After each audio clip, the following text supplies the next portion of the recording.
Audio Jungle. 7, 6, 5, 4, Audio Jungle. 2, 1, 0.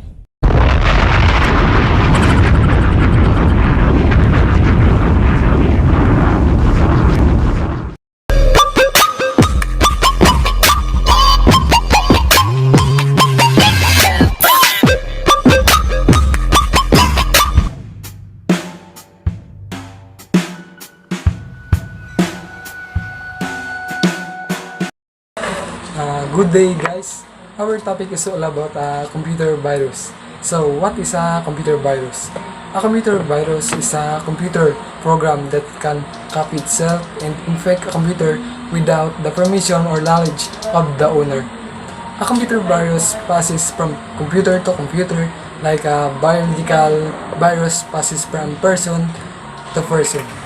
There are some malicious software in computer automatically convert into malware, malicious software, one type of virus.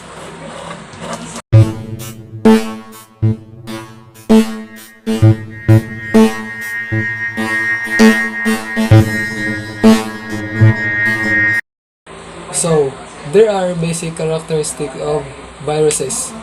Number 1, it must execute itself.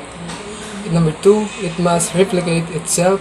Number 3, automatically transfer into removable storage device. Number 4, a virus often immediately sets out to multiply and spread duplicate copies of itself across the main data storage device.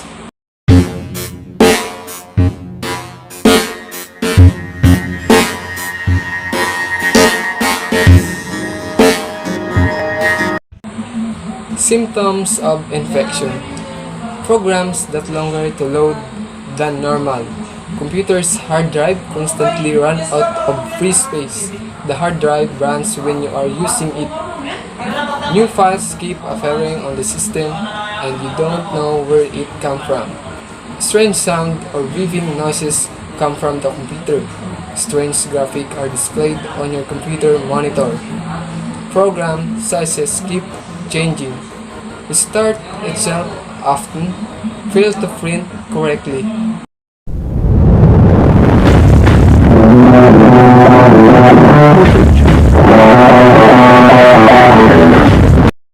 How do computer viruses work?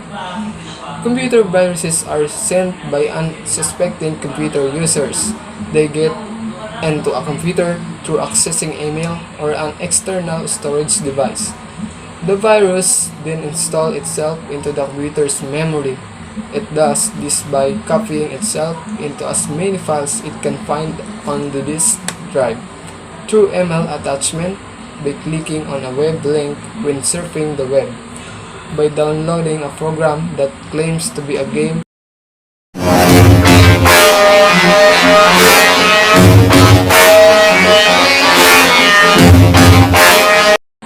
Source of virus. People write computer viruses. A person has to write the code, test it to make sure it spreads properly, and then release it. Downloadable programs, cracked software, email attachment, internet, infected external hard drive.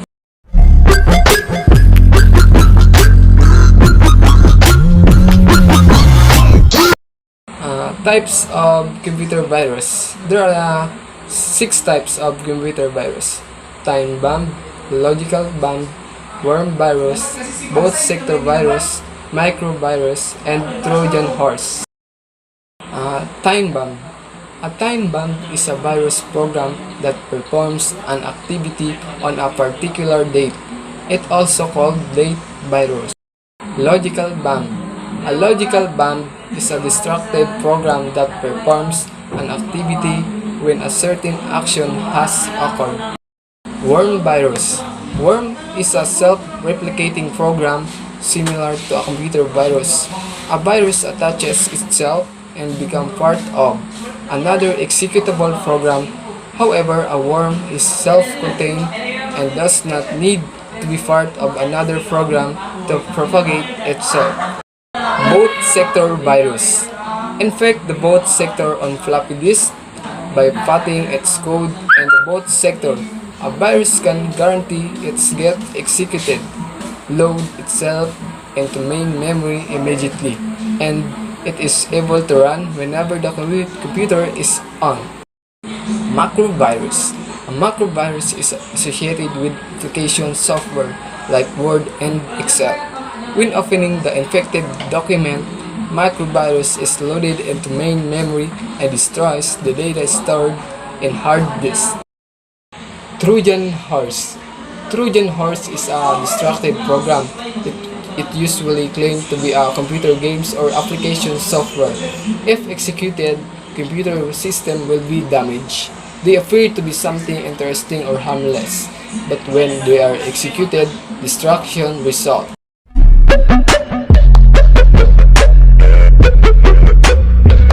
Prevention. Upload and use antivirus software. Be aware of the emails and attachments you open. Check for updates on antivirus software regularly. Make sure antivirus software is installed correctly. Back up your important files and ensure that they can be restored.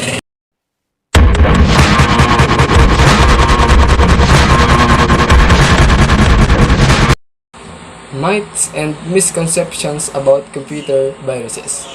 Myth number 1. Have antivirus software so I am protected? Reality. Viruses are also pieces of code or software, just like your antivirus software.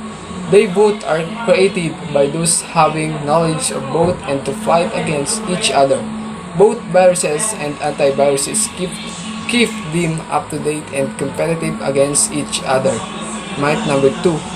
A computer can be infected simply by accessing a website on the internet. Reality.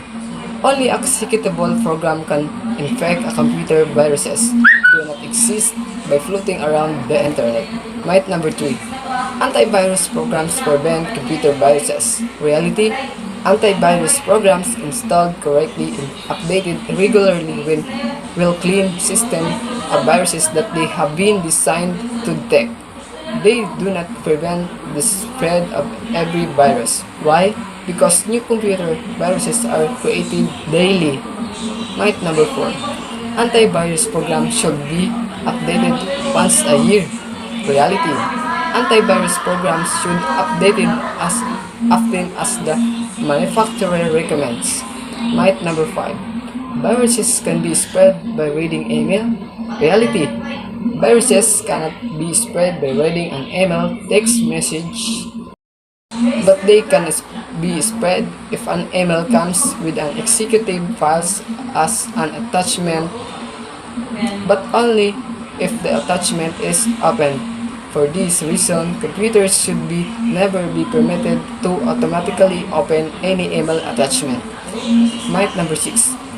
Most computer viruses are acquired by downloading data from the internet. Reality, internet is not only the place from where your computer will get viruses and other malware. USB drives, CDs, DVDs, or other popular mediums through which infections spread. Myth number 7. All viruses are destructive. Reality, many viruses are destructive, such as those that erase data or reformat the system hard drive. They might change your screen saver, change the date, display a joke on the screen, etc. Myth number 8. A virus can damage my hard disk or burn my PC. Yes and no. No, because virus is just another piece of code, a software like any other software on your computer. It can only do things in the scope of your hardware and operating software. Viruses cannot physically damage hard disk or fire your PC if you do not have any such hardware and drivers software installed. Yes, because sometimes it can control hardware and do some nasty things like overclocking your CPU, on off your computer, done via software, open close block your CD, DVD, drive, done via software, and so on. But chances doing harm or hardware lever are very low. Myth number 9. My security software have antivirus, anti-malware, anti-spyware, anti-adware, firewall, I am protected. Having these security tools will surely reduce the risk of infections. But above this all, your brain is the best tool that protects your computer. When was the last time you updated it?